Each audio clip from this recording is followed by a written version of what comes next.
I stumbled across a little memory on Facebook today from a year ago. It goes something like this. Something's on my mind, folks. Every one of us has inherited a cycle of suffering that needs to be broken. Let me tell you a story going back 3 generations, counting me. My grandmother, my dad's mother, had a key life event that changed her before my dad was born. She had a stillborn child. I tried for the longest time to understand what she must have been feeling, and decided to look at the effects on my dad and his sister. My dad was her first living child. From what I've heard, he was very precocious, playing piano and matching musical pitch perfectly by the time he was 4 years old. On top of that, he's highly intelligent. A lot of these things I've seen myself. My grandmother was so proud of him that she always put him on display, and in her eyes, he could do no wrong. She created a narcissist. My grandmother died before I was born, but I've seen what happens when someone's entire identity is a performance. He physically and psychologically tormented my aunt, who's 4 years younger than him. He berated and belittled my grandpa and made him shake in fear and withdraw from his hand.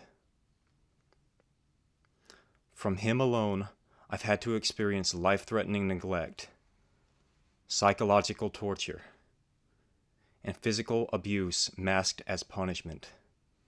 Also implicit sexual abuse.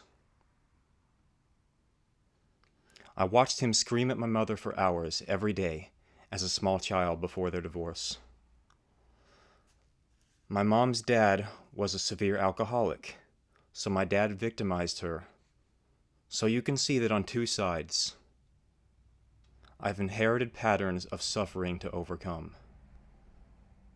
My mom's dad never tempered his anger until it nearly cost him his life. My mom latched onto an abuser from an unconscious sense of familiarity. My dad's mom never healed her feelings of loss and what I now know to be failure.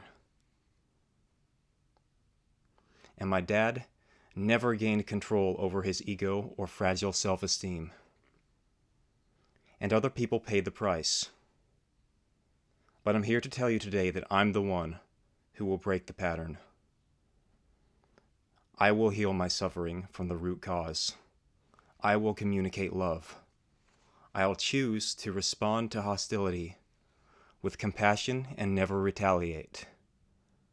Only do what's necessary to put a stop to it. Wherever I can, I'll be generous and be helpful to everyone I come in contact with. And I want you all to see it. If not the source, then I want you to see the ripple effect. I'm seeking higher self-awareness so that I never bleed on the ones who didn't cut me. I won't ride the waves, I'll make them. And I hope that even just one of you can do the same. Thanks for listening. A year ago today. And I gotta say, it was a big step for me to be able to talk publicly about those things. In the past, I'd only kind of alluded to it with my friends, but never really spelled it out. But it got me to thinking, again today, seeing it, about how everyone has inherited a cycle of suffering. Some people might minimize what one person is going through because other people or they have had it worse or whatever else. But in actuality, we're all living the human experience. We're all living in this world, which is flawed, imperfect. And we can all argue about the root or the root cause of suffering all that we want. We can say that it's desire, we can say that it's the love of money or whatever else. But all of us are left experiencing it, and it's our responsibility as individuals to overcome what we've inherited and to choose better and to be better. Thank you for listening.